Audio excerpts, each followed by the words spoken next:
안녕하십니까 여러분. 주식 천민에서 귀족까지 철판 김선생입니다. 이번 시간은 업계 1위 한국토지신탁 배당금만 4.7% 고배당주인데 17년 7월부터 1년 10개월째 하락해서 마이너스 38.8%예요. 살까요 말까요 편을 준비했습니다. 네, 업계 1위의 주식에 무슨 일이 있는 걸까요? 2017년 7월 24일 3,800원이었던 주가가 19년 5월 31일 현재 2,325원까지 떨어져 있습니다. 무려 1년 10개월 동안 지속적으로 하락해서 마이너스 38.8%를 기록했는데요.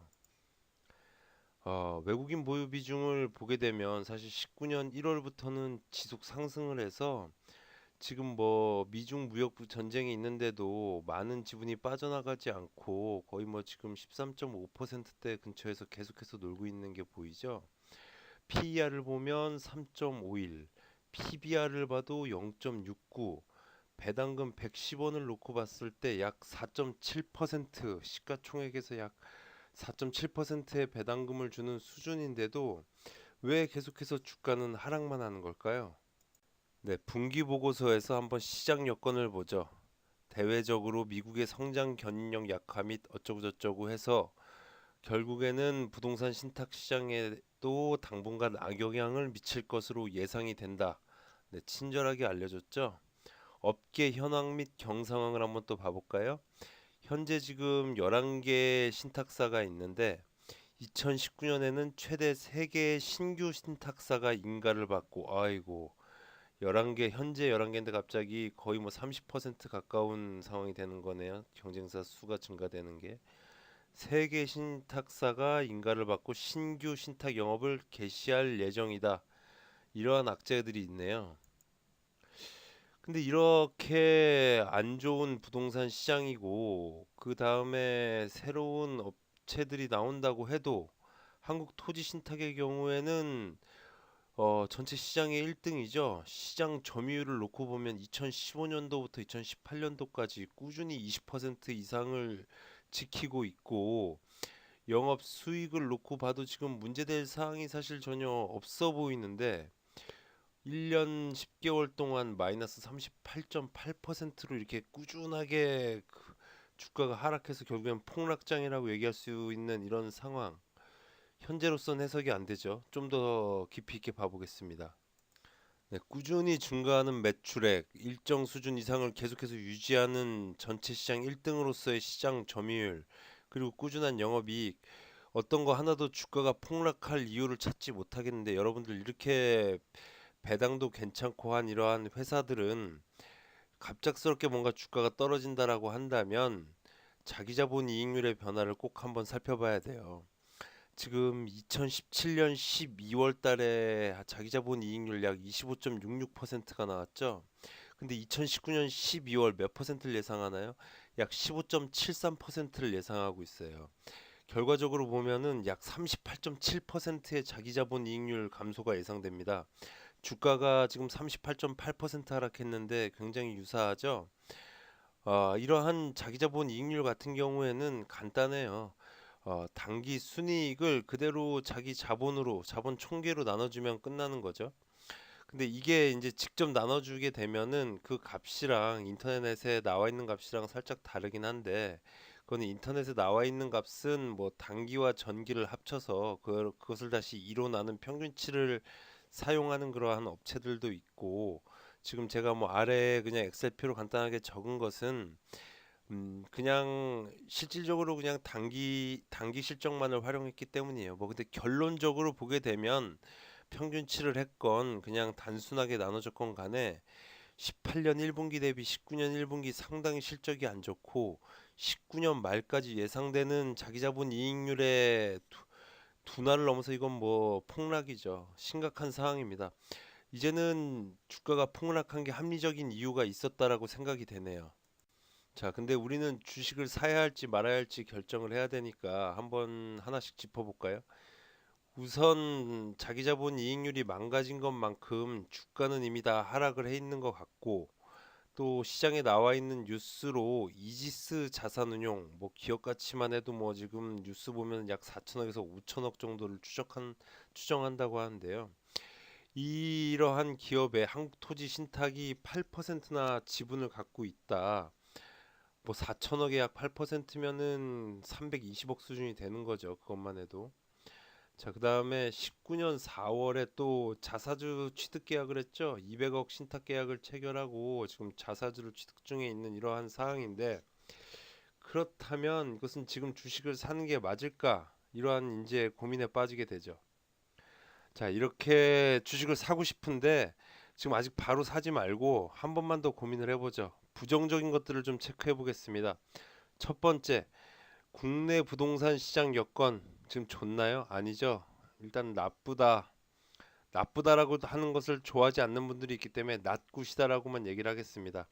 근데 이렇게 한토지 신탁이 또 많이 관여되어 있는 지방시장 쪽은 뭐 공식적으로 얘기할 수 있을 것 같아요. 나쁘다. 많은 뭐 뉴스에서 나오듯이 저도 일단 나쁘다라고 생각을 합니다.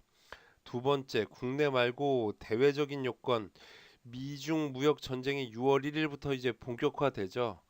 어찌 보면 이것은 정말 주식을 싸게 사야 하는 그러한 대외적인 문제가 맞다라고 판단이 돼요. 뭐 물론 이런 미중 무역 전쟁은 각 나라 대통령들이 각국이 또 어떠한 스탠스를 취하냐에 따라서 순식간에 시장의 변화를 갖고 올 수 있지만, 적어도 지금 시점에서는 분명한 것은 주식을 싸게 사야 하는 그러한 중요한 요소라고 생각이 됩니다.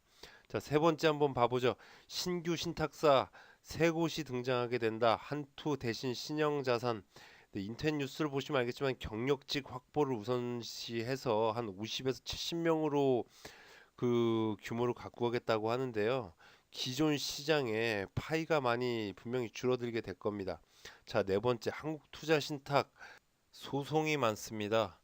자, 일단 한번 피소되어 있는 것을 봐보죠. 98건의 소송이 있네요. 소송가액만 해도 2,470억 수준.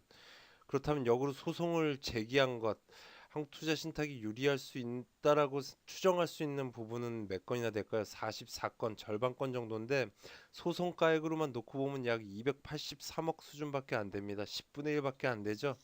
네, 일단 이러한 부정적인 요소들이 이렇게 산재해 있습니다. 이러한 부정적인 요소들을 뚫고 그렇다면 투자할 만한 것들이 있는지 그 사업 내용을 다시 한번 봐볼까요? 자, 한국토지신탁의 영업 종류별 현황에서 신탁 보수를 한번 봐보죠. 다양한 신탁 사업이 있네요. 토지신탁, 관리신탁, 처분신탁, 담보신탁, 분양관리신탁. 네, 이 중에서 그나마 좀 규모가 가장 큰 것이 어디냐? 네, 토지신탁이네요.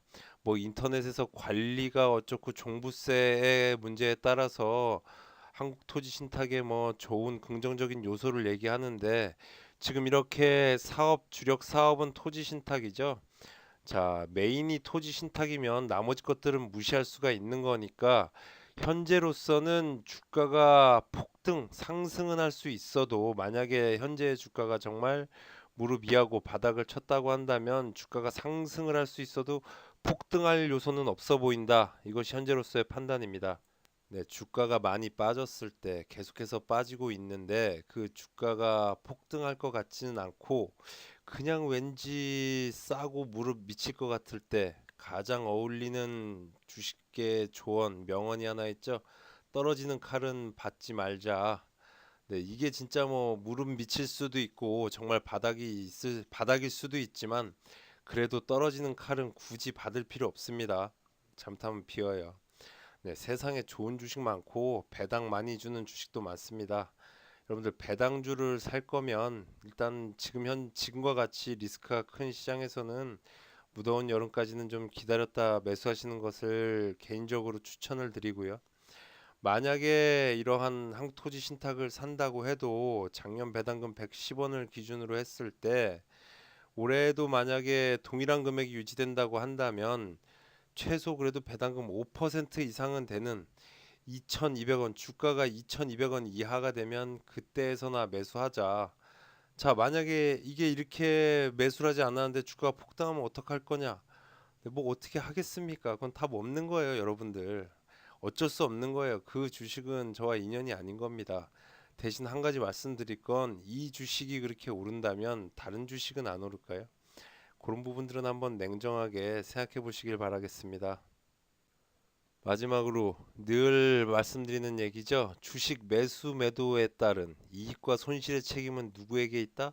100% 매수 매도인이 진다. 네. 철판 김 선생 아무리 조언을 드려도 조언은 조언일 뿐이고 그 조언은 100% 맞는 내용이 아닙니다, 여러분. 아무 의미 없어요. 조언은 조언으로서만 참조하시길 바라겠습니다. 철판 김 선생이었습니다.